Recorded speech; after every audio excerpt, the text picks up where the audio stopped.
Si Robert Bolick ay isa sa mga pinakatanyag at pinakamagaling na manlalaro sa PBA ngayon.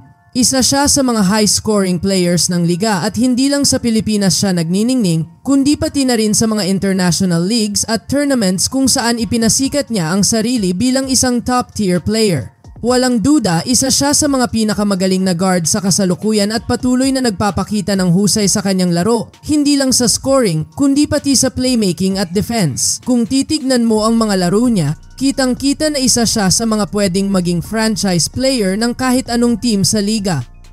Pero sa kabila ng mga individual accolades at accomplishments na nakuha niya, isang malaking tanong pa rin ang wala siyang kampyonato sa PBA. Noong nasa Northport siya, hindi rin naging madali ang mga taon niya doon. Isa siya sa mga nagdala sa team sa mga malalaking laro at naging malaking factor sa kanilang mga laban, pero sa kabila ng lahat ng iyon, isa lang yata ang pagkakataon niya na makarating sa pinakamataas na posisyon, ang semifinals. Medyo malayo pa nga sa finals. Ngayon, nasa NLEX siya at bagamat magaling pa rin siya, parang ganun pa rin ang nangyayari. Palaging laglag sila sa playoffs, all worst ay hindi man lang makapasok sa playoffs at hindi pa rin nila nararamdaman ang sweet taste ng pagkapanalo sa championship.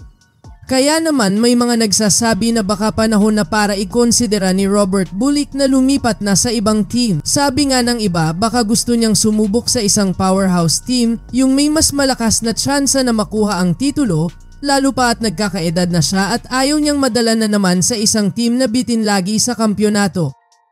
Samantala, ang Magnolia naman, matapos ang kanilang hindi magandang performance sa playoffs na natapos agad sa first round, ay nagiging usap-usapan din. Hindi nila nakuha ang kahit isang panalo laban sa Northport sa kanilang twice-to-beat series, kaya naman naisip ng marami na siguro panahon na para baguhin ang direksyon ng team. Marami ang nagsasabi na posible nilang gawing mas competitive ang team nila ngayong off-season, kaya't may mga balita na may mga plano silang mag-revamp ng kanilang lineup. Binabalak nilang kumuha ng mga bagong players na makakatulong sa kanilang goal na makuha ang championship na matagal na nilang hindi naranasan. Malaking bahagi ng planong ito ay ang magdagdag ng mga solid na big man, wingman at guard, kaya't patuloy ang kanilang pagsusuri at pag-evolute ng mga manlalaro sa liga. Magkakaroon kaya ng malaking epekto ang mga posibleng pagbabago sa Magnolia. Pwede ding makaapekto ang mga pwedeng mangyaring trade o pag-recruit ng ibang players at sana ay maging tamang hakbang ito para sa kanila. Malaki ang pangarap ng Magnolia na maibalik ang dating glory days nila, kaya todo ang kanilang paghahanda para sa darating na season. Ang tanong lang ay kung paano nila mapapantayan ang lakas ng ibang teams gaya ng San Miguel at Ginebra na mga powerhouse team sa liga. Sa kabila ng mga balitang ito, makikita pa natin kung ano ang mangyayari sa Magnolia at kung paano nila pagsasama-samahin ang kanilang bagong lineup para mag-champion muli. At habang ang Magnolia ay nag-iisip kung anong mga hakbang ang gagawin para makuha ang kanilang susunod na titulo, si Robert Bolick naman ay nahaharap sa isang malaking desisyon. Kung magpapatuloy siya sa NLEX, ay maaring magpatuloy na naman ang cycle ng pagkatalo sa playoff.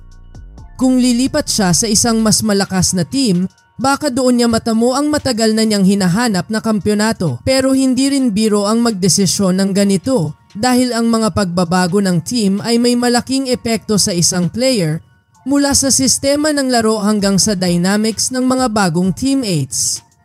Ang paghahanap ng tamang koponan para kay Robert ay isa sa mga pinakamalalaking katanungan sa kanyang karera, lalo na't ang bawat taon ay nagiging mas mahalaga at mas limitado na ang oras niya upang makuha ang isang titulo. Ang tanong ng karamihan sa mga fans ni Bolick at pati na rin sa mga taga-PBA kung siya ba ay magiging parte ng isang team na may mas malaking tsansa sa championship o maghihintay na lang ba siya at maghahanap ng paraan para mapaangat ang NLEX sa susunod na season. Pero sa ngayon, tanging si Bolick lang ang makakapagdesisyon kung ano ang pinakamainam para sa kanya.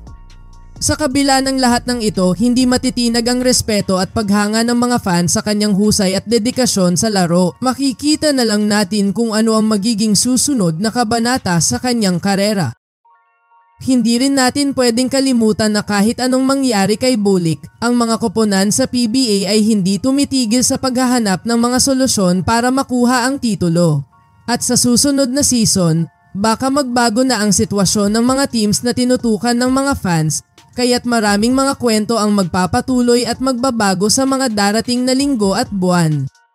Sa ngayon, ang mga fans ng PBA ay nag-aabang ng mga susunod na kaganapan at mga balita tungkol kay Bolimp Magnolia at iba pang team sa liga. Sa huli, lahat ng ito ay bahagi ng malaking laro ng basketball kung saan ang bawat desisyon ay may epekto sa buong liga.